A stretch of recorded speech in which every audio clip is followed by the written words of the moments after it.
Christian Parenting.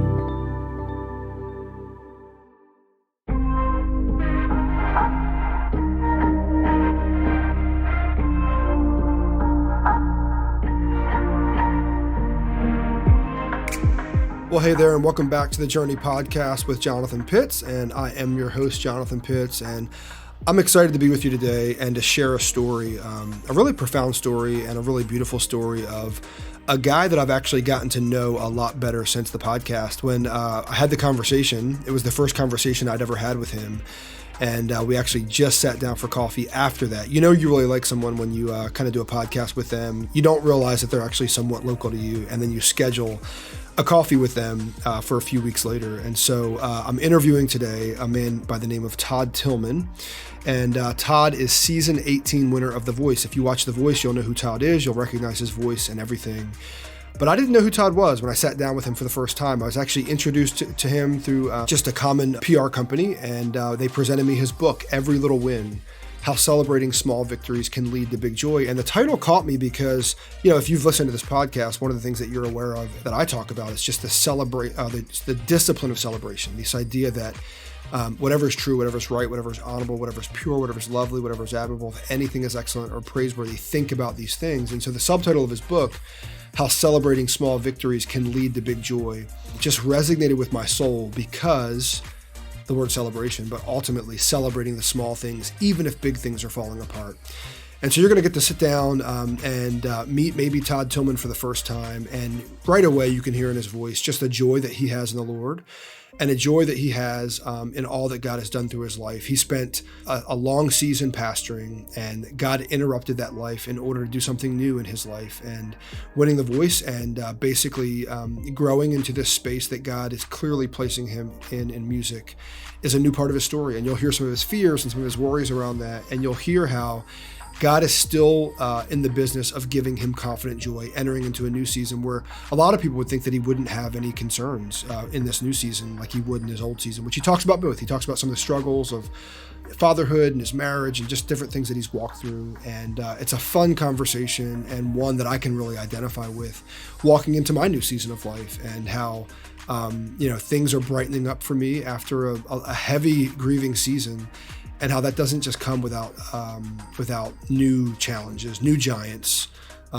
new tactics of the enemy and all that. And so I want to bring you guys into this conversation with season 18 winner of The Voice, Todd Tilghman. I hope you guys enjoy, and let's join the conversation.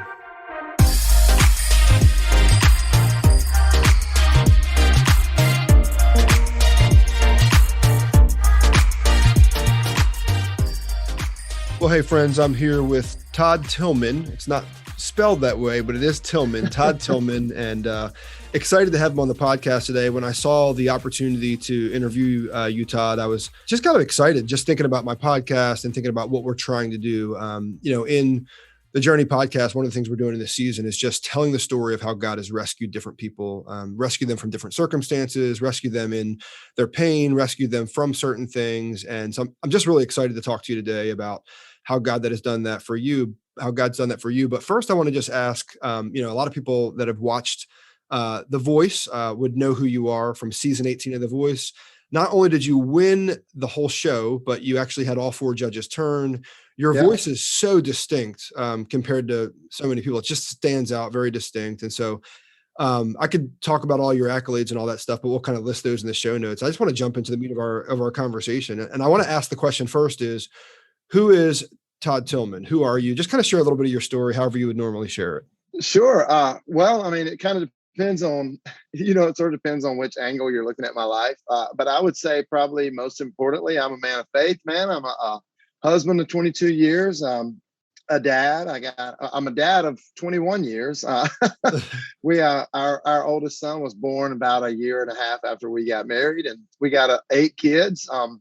I started singing when I was just a kid, man. I just started singing at church, when I was a little boy. I was probably like 8 years old, and I started singing then. And, I've been doing that my whole life. And in early 90s or mid 90s, maybe 93, 94, I met my wife. We were just kids. We started dating and got married in 98. And I really have been in full-time, like traditional ministry, like pastoral ministry, up until this past November. Wow. And really, a lot of people, I imagine we'll probably talk about this more, but I think a lot of people sort of think that the voice was sort of the catalyst for that, but the voice was more of the avenue for that.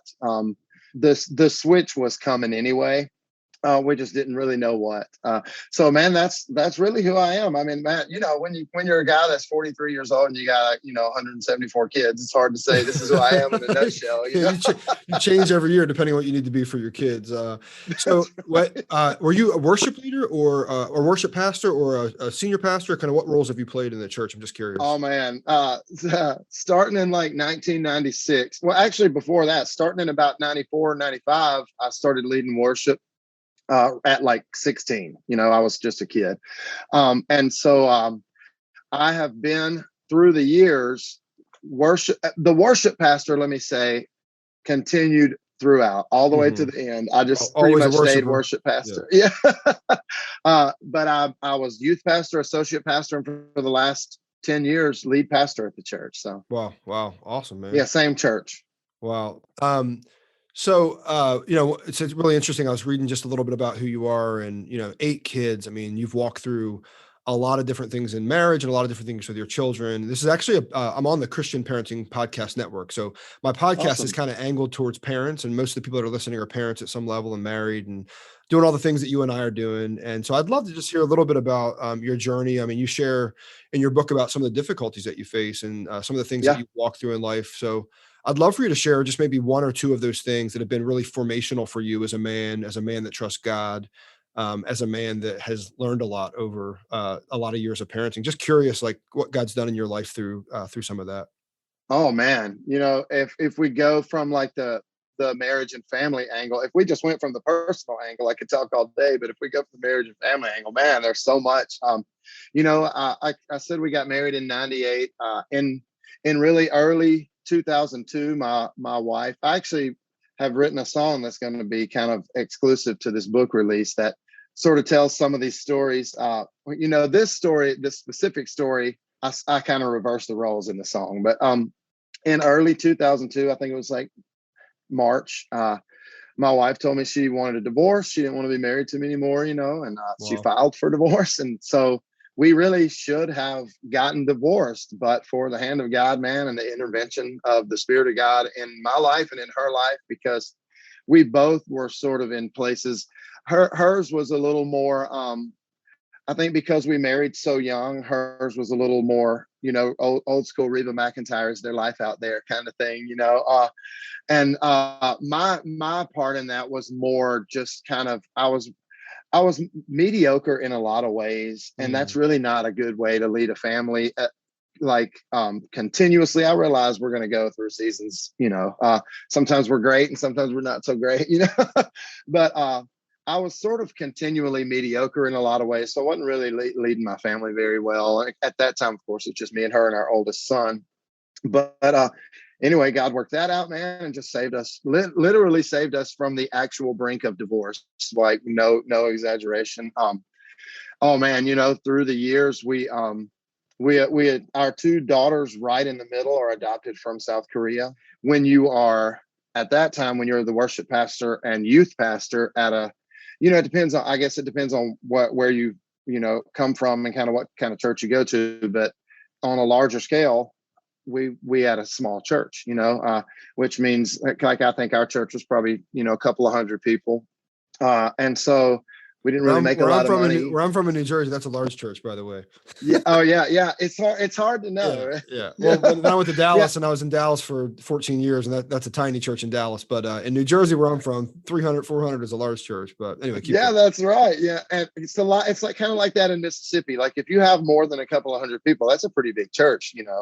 Especially like in a smaller town. But yeah. So we fundraised for the first adoption, and God used our church and our community and our friends, and because adoption is an expensive process, and then we brought her home, and eight months later, we got a call from the agency that a baby sister was born, and she was already 5 months old before we even knew that she was here, even existed. Wow. And so a long story short, the fundraising did not work so great, because we had just sort of bled everyone dry, Wow. on the first adoption. And so, but, really without to spare you all of the details, man, just God performed a miracle, and really a total stranger. I've never met them to this day, and it's been 10 years now.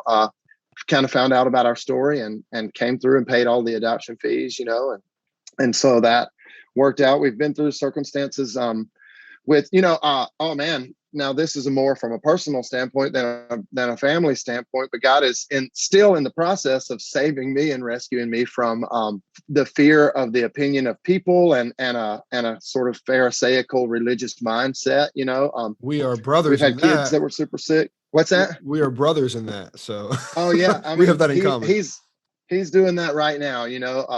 Freeing me from that. Just the fear of man. Even now, even on my time on the show, there were a lot of times I'm ashamed to say that I was having a hard time enjoying that process because I was so worried about what all of the religious people were going to think of me. So that, man, so many different things, man. We had one son that was born, in 2012, and we started noticing that he was losing weight and he wouldn't eat and he couldn't eat. But little by little, you know how it is. My wife, being a mom, took him to the doctor like twice a week, and they would say, "Oh, he's just a tough feeder," and all the different things. But over time, we found out that we actually, when we went finally for a swallow study, they all came in and they were asking about his history of pneumonia, and we were like, "Well, he's never had pneumonia," and so they actually kept the video of his swallow study and to use for teaching purposes, I think, because he was aspirating, which means he really should have been hospitalized with pneumonia.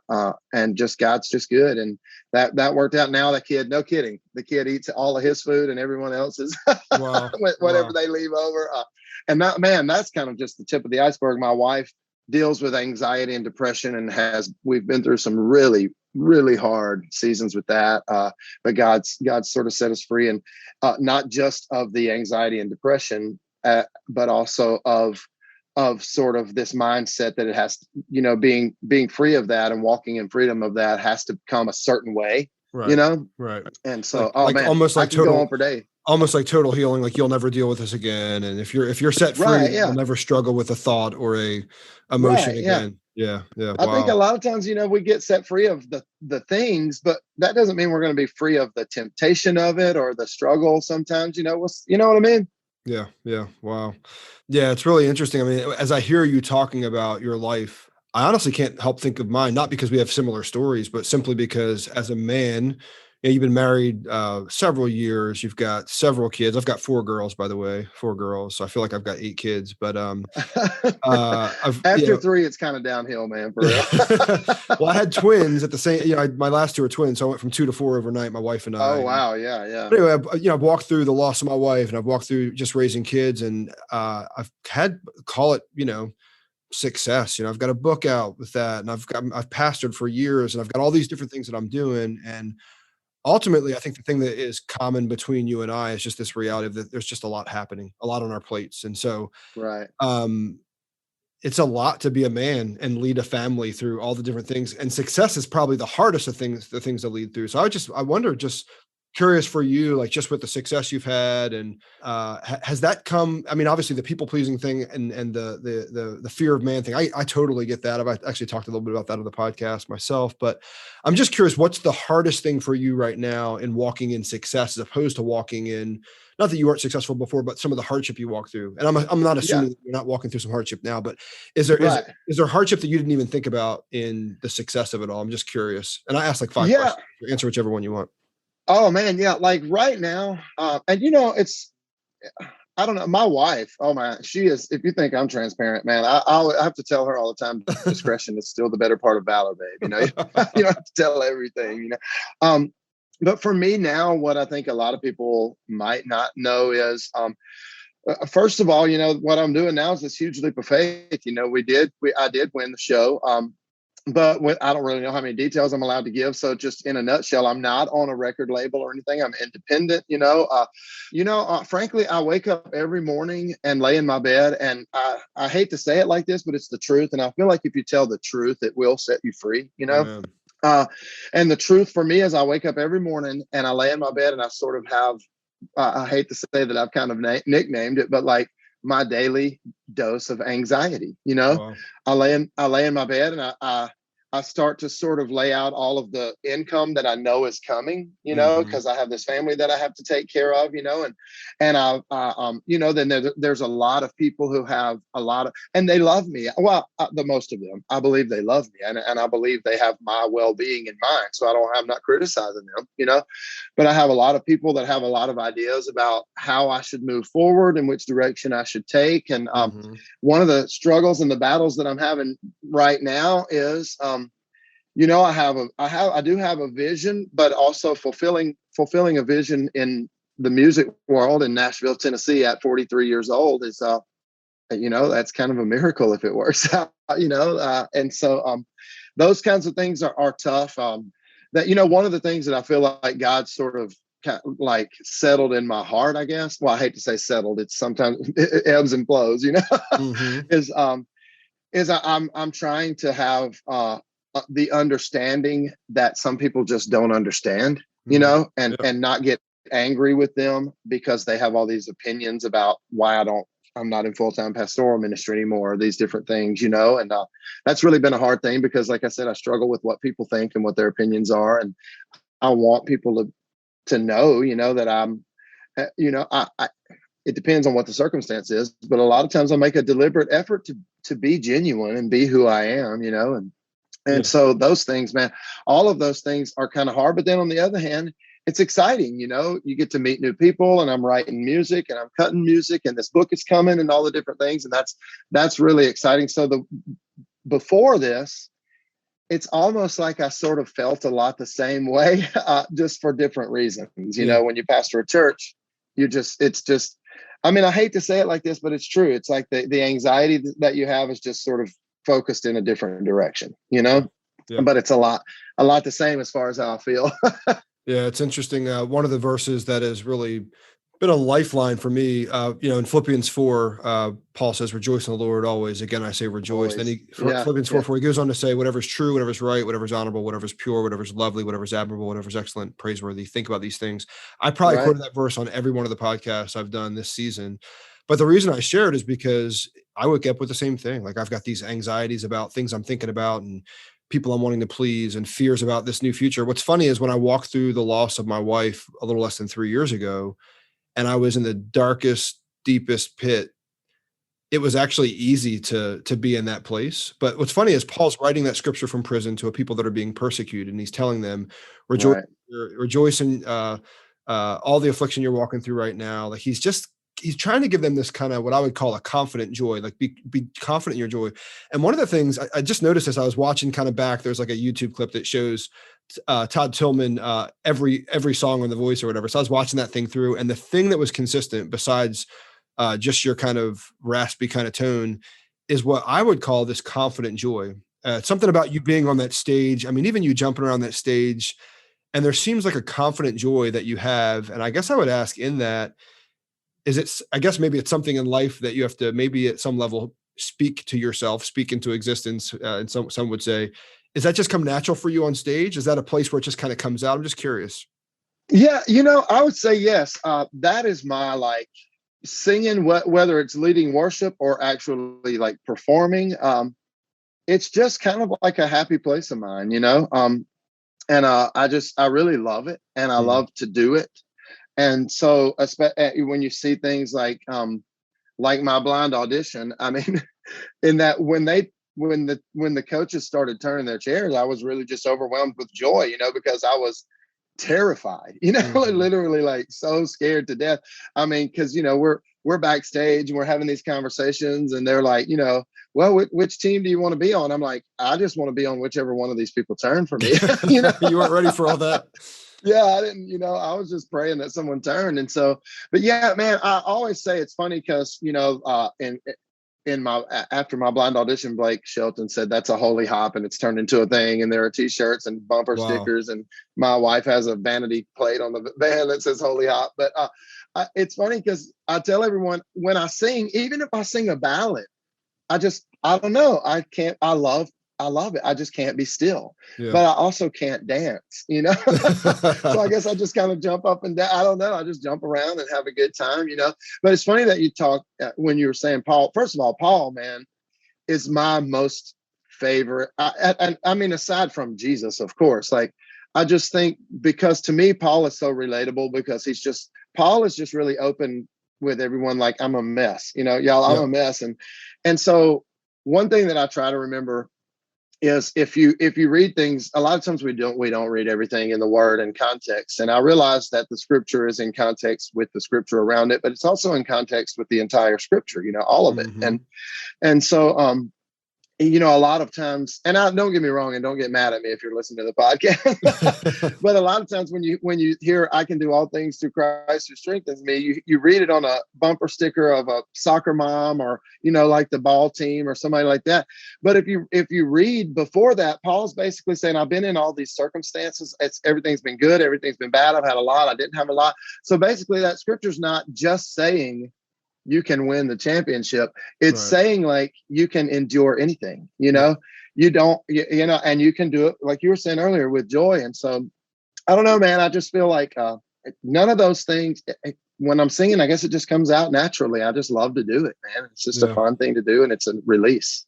Well, it's funny. I can't help but think, because you said this thing earlier about, some people are just like maybe disappointed or wondering why you're not in full-time ministry. And I can't help but think, the minute you got on the stage, the minute those chairs turned was the day that your ministry got elevated all the more. I think about Ephesians 2:10 that you're God's workmanship created in Christ Jesus to do good works, which he prepared in advance for you to do. Right. One of the things I'm thinking about as you think about your journey and some of the difficulties you've walked through. And if anybody's interested in kind of learning more about that, they can grab the book. The title is Every Little Win, How Celebrating Small Victories Can Lead to Big Joy. And we'll obviously have that in the show notes, but when you think about your story, you go back and you think through the hardships you've walked through and the hardships you walked through with your wife and your kids, do you feel like every moment has been preparing you for this moment and for the next moment? I'm just curious, kind of. I do. Yeah. Yeah. You know what I feel like? Even this book, man, what I feel like is, now, don't get me wrong. When I went to The Voice, first of all, in all honesty, when I went to the first audition for the show, like I stood in line around the block at Atlanta, Georgia. I was angry and frustrated with my wife because I didn't really want to go. And she sort of, how they can do, she sort of pressured me into going. But I don't want to pretend like this entire time I had this mindset that hopefully I can show other people that wherever you are in life. But looking back, and especially with the book, it's really important to me that that people who read the book, or maybe people who saw the show or whatever, listen to these podcasts, will understand that wherever you may not ever go on a TV show, but that doesn't mean that what God has for you is like less important or less valuable, or that you cannot do it and achieve it just on a day-to-day basis, So we look, I think a lot of times, that's why the book is called Every Little Win, because we look a lot of times for these grand gestures from God, but I really do feel like what God is doing is daily providing for us these victories. And when you look back at them collectively, they are a grand gesture, and now one of the things I will say about the show though, and about this transition that I made, because I'm a play it safe kind of person. My wife, I'm a little ashamed to say it, but my wife is like the big faith person in the family. I'm the play it safe kind of guy.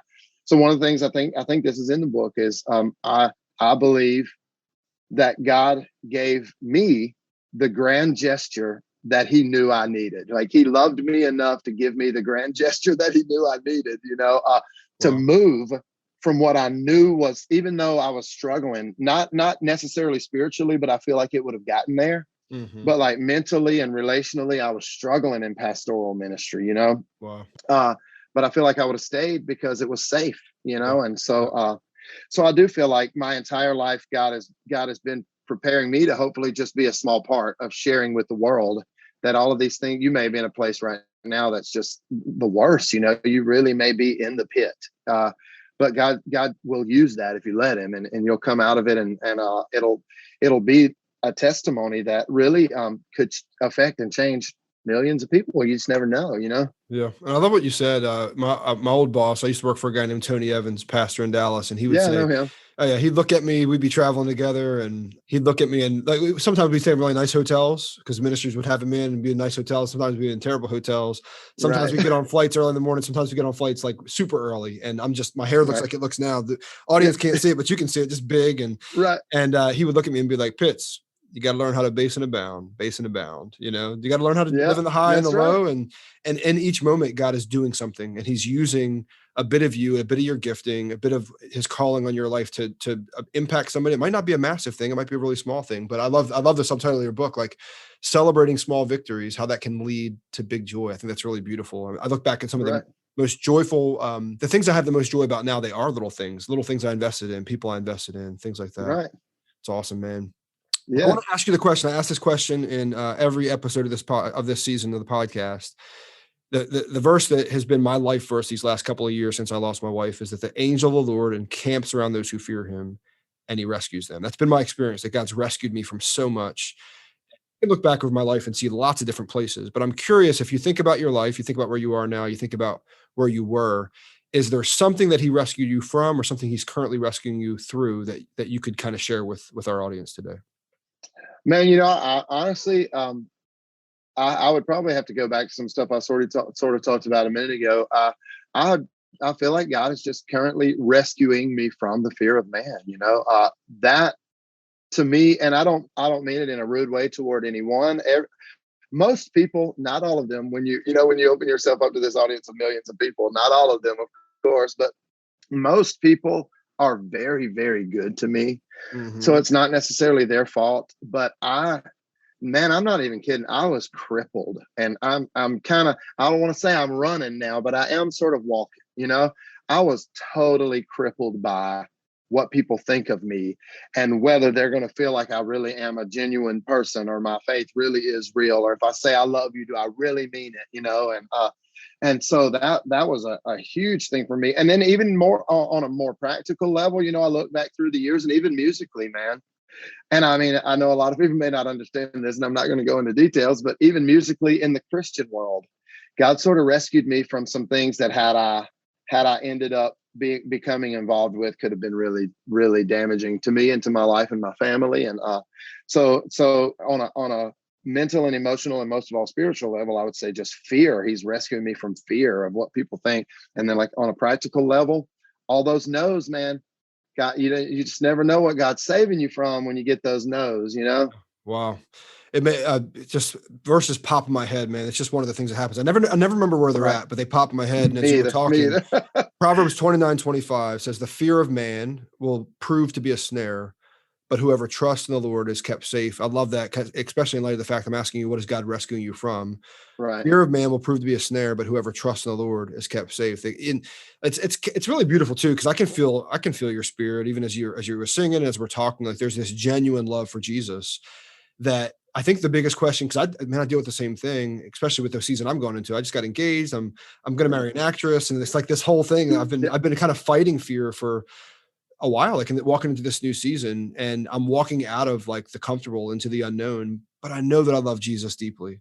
Right. And so I Right. think that's one of the things that as you walk through that, you hold on to, is like, I know I love him deeply. I know wherever he's calling me to go, I'm going to represent him well, not perfectly, but I'm going to represent him well, you know, and that's really beautiful. So my prayer is that even as God continues to rescue him and you continue to trust in him, that not only will you be safe, but your family will be safe, and God will use you in Right. immense ways. Yeah. Um, Thank you, man. yeah, man, but I'm just proud of the work that you're doing. A couple quick questions, if you don't mind. Sure. Um, the first is that as I hear you sing, I hear a lot of different flavors kind of in your voice, kind of like, church, obviously, somewhat gospel, just different things. One, what's your favorite genre of music? If you could pick any genre, what's your favorite? Oh man. See, that's hard because I love all music. Oh That's man. actually my favorite answer, I, by the way. I really love it all so much. So I don't know if it would also depend on history, like decades. Like if you were Mhm. to say, if I could pick my favorite music just to drive down the road and listen to, uh and I'm in more consistently than other ones because I sort of swap, and then I'll listen to podcasts because I've listened to all the music for a while. But I would probably pick 1990s country music. All right. Well, I Garth love Brooks, little 90s country. Tim McGraw, Yeah, all these man. guys. Yeah. Yeah, I love that stuff. But I also, what I did growing up was I would listen to like hardcore Southern, when I say Southern gospel, I don't mean like, and I don't have a problem with Southern gospel music. I mean like deep South, like black church gospel. Gotcha. You know, I can hear like it in your that voice. kind of music. I can hear it in your voice. And yeah. I would try to emulate it. I would listen to it, and then I would try to do what they sang. Because it was so powerful and moving to me. And so, it's a really hard question. What's my favorite kind of music? Depends. Like I listen to 80s pop a lot. I love it. Yeah. Well, I only asked because So I could hear so many different things, and I just wasn't sure. Just a lot of different flavors, but that's awesome. Yeah. And it's interesting. I love blues, man. Yeah. One of the things that was shared kind of in the press release that I read is that you didn't really have any formal training growing up. So was it mostly just kind of listening, imitating, trying stuff out? Yeah. It was me saying like, I don't know. It's hard. I'm trying to find an example. Okay. Like it was me saying, and I hope no one don't get all mad at me if you're super religious, but like, the song, even though I don't know why the religious people get mad at this song, because if you listen to the words of the song, this guy falls in love and he stops drinking. Love made him stop drinking. But if it were to be something like Chris Stapleton's version of Tennessee Whiskey, that wasn't out when I was growing up. I'm just using it as an example, where he has that run in the chorus that goes, wah. What I would do is I would just do that really slow. I would go, wah, and then I would speed it up. And then that's how, so yeah, I mean, I learned how to sing by singing, Yeah. Wow. It's beautiful, man. Well, I pray that your career just continues to blossom, and that even as you step in, what's interesting is you didn't have any vocal training, and now you're on the biggest stages. You've had a ton of ministry training, and now you're kind of on the biggest stage for that. So I just pray and trust that that God's going to use you in some pretty awesome ways as you. Yeah, thank you, man. Ephesians 2:10, man. God's workmanship created for good works that He's got prepared for you. So, big fan, excited for what you're doing. Where can people find your book? Where can they find you? You can follow me, y'all, on everything. I'm on Instagram. Well, I say everything, not everything, I guess. I'm on Instagram, Todd Tilghman, and it is spelled weird, but right now in my life, however you spell it, you can find it, Todd Tilghman on Instagram, Todd Tilghman on Facebook, Todd Tilghman on Twitter. The book is at everylittlewinbook.com. It's on Amazon. It's on all of the places where you can pre-order books. And if you forget that web address, you just find me on social media, and it's all over our social media right now too. So all of those, or just Google Every Little Win book and my name or something, it'll pop up. Well, that's awesome, man. Well, I appreciate your infectious joy on the stage, and also you just sharing vulnerably about God's rescue of you from pleasing man, which I think most of us, especially those of us that have grown up in the church, have, because it's a safe thing. We fear man instead of God. And I appreciate you being vulnerable about that today. So man, thank you. Hey, you know what? Also, I forgot, this is not quite book related, but I'm on Spotify and Apple Music, and I got some music out there. So if you want to do that, you can find me on there too. Oh yeah. We got to grab you there all first. The music places. Yeah. I was going to ask you, can you share the name of the song that is associated with the book? Yeah, I'll share. There are 3, but I'm only going to share 2 because I'm not 100% sure how they want to let the third one out. One of them's called Sandcastles. Okay. And it's actually the only song that I ever wrote completely by myself that I felt comfortable enough to share with the world, because you know how it is. We're our own worst critic, Yeah. And so that's the only song I ever wrote completely by myself. The other one is an acoustic version of a song called Victories that we're going to release a full version of as well. But there's a special acoustic version that's going to be part of the book release. And then there's a third one that is a collaboration with a good friend of mine named Jake Hoot, who was the winner of the season before mine, season 17. Nice. But I don't want to give away what it is just yet, but it's coming. We'll keep following. We'll keep following. We'll look for it. Appreciate you, man. God bless you. Yeah. Man, thanks so much for the invitation. I really appreciate it.